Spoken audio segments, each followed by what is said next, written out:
In this lesson, I'm going to show you how to change the handles on your tools. And of course, one of the questions is, why would you want to do that? Well, there are essentially about 4 reasons. The first one is that when you buy tools, often the handles are the same. So they look the same. So on your bench, you will have a whole series of handles that look alike. And this can make you hesitate, be a little unsure about which tool you're picking up. Whereas if the handles are all different, then of course you have a ready recognition of your carving tool. It's much easier to find it when you've got a lot of tools out. Another reason is that some tools, when you buy them, they come with a handle that's the wrong size for your hand. Here's an example. This is quite a big handle for this width of tool, certainly even for my hand, and that's quite big. And I'd like to swap it to something like this one, a bit narrower. And one of the reasons why you get these handles that are too big is because manufacturers only make a limited or supply a limited number of handles, so they fit what handle they can to the tool. So that's their making the choice and not you about the size of the handle you want. Another reason is that the handle might be damaged. Here's one that's a little bit damaged, but and I've just pared this end off, but that could well end up with a new handle at some point. So damaging the end of the handle, that's another reason. And fourthly, I think more than anything, it's actually fun to make your own handles and to make the tool your own. This is your carving tool. You're going to be using it for hours and hours, and to have the tool and the handle really suited to you and different and unique is actually a great pleasure. Here's a small carving tool with a very big handle, far too big really for me for the size of this tool, and I want to swap it for a handle like this, which I think is much more in keeping. So the thing to do is to grip the tool along the shank quite firmly in a vise.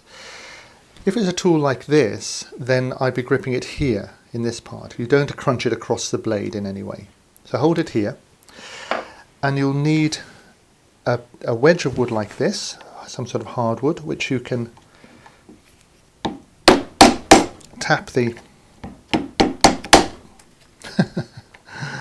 no, you can't. There you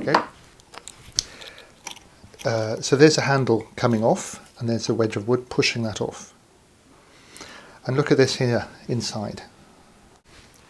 It's a nicely shaped tang, pointed, but there's quite a bit of corrosion on here from the handle over the years. You can use a rasp, or a file rather, to get this off.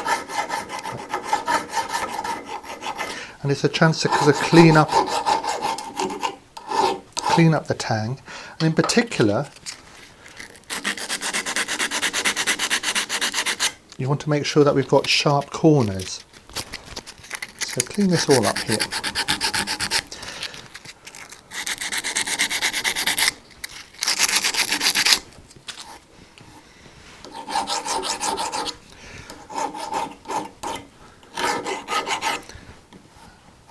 And to sort of make sure that rust is a little bit sealed or sorted out here, I'm going to add a little bit of oil.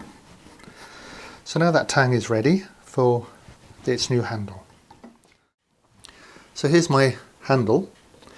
It will have a pilot hole which should be axially down the handle, and because this tang is tapered and square, I need to perhaps bore a couple of wider holes part way up the initial pilot hole in order to allow that tang to go in a bit more easily.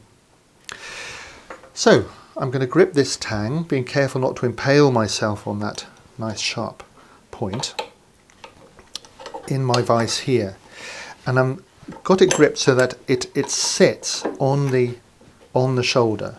So a tool like this would be sitting here on this shoulder. This will go part of the way down, and what I do is I tap this a little bit, and then I use the square edges of the tang to ream out the hole. So this is shaping the hole. Little tap, about 2 or 3 millimeters, 1/8 of an inch only. Turn it, tap out the waste, Give it a little bit more.